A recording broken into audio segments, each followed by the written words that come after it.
एक समय की बात है जब सृष्टि केवल अंधकार में डूबी हुई थी। चारों ओर केवल शून्य का साम्राज्य था। न कोई दिशा, न कोई समय और न कोई जीवित प्राणी।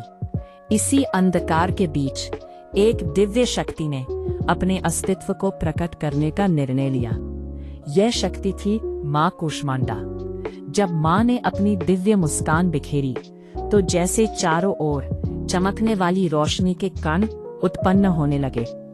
उनकी मुस्कान के साथ ही ब्रह्मांड की उत्पत्ति हुई।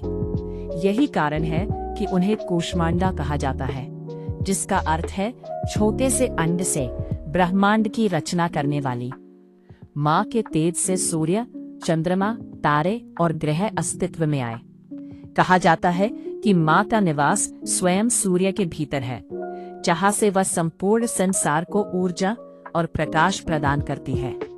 मां कूष्मांडा के 8 भुजाएं हैं, जिनमें कमंडल, धनुष, बाण, कमल, अमृत कलश, चक्र और गदा जैसे दिव्य अस्त्र शस्त्र समाहित हैं। उनके हाथों में ये अस्त्र केवल शक्ति का प्रतीक नहीं, बल्कि उनकी करुणा और संरक्षण के भी संकेत है। उनका वाहन सिंह है, जो साहस और शक्ति का प्रतीक है। एक दिन जब पृथ्वी पर दुष्ट शक्तियों का उदय हुआ, राक्षसों ने यज्ञ और धर्म के कार्यों को बाधित करना शुरू कर दिया। देवता जो इस संकट में थे, मां कूष्मांडा की शरण में गए।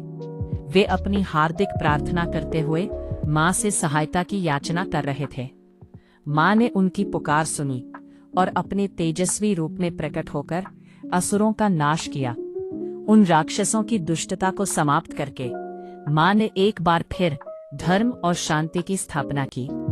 मां कूष्मांडा अपने भक्तों को स्वास्थ्य, धन और समृद्धि का आशीर्वाद देती है। उनकी पूजा से रोग दूर होते हैं और जीवन में सकारात्मक ऊर्जा का संचार होता है। इस कथा से हमें यह सीख मिलती है कि छोटी सी सकारात्मक सोच और विश्वास भी बड़े से बड़े अंधकार को समाप्त कर सकता है। मां कूष्मांडा हमें सिखाती है कि मुस्कान में भी सृजन की अपार शक्ति होती है। जय माता दी।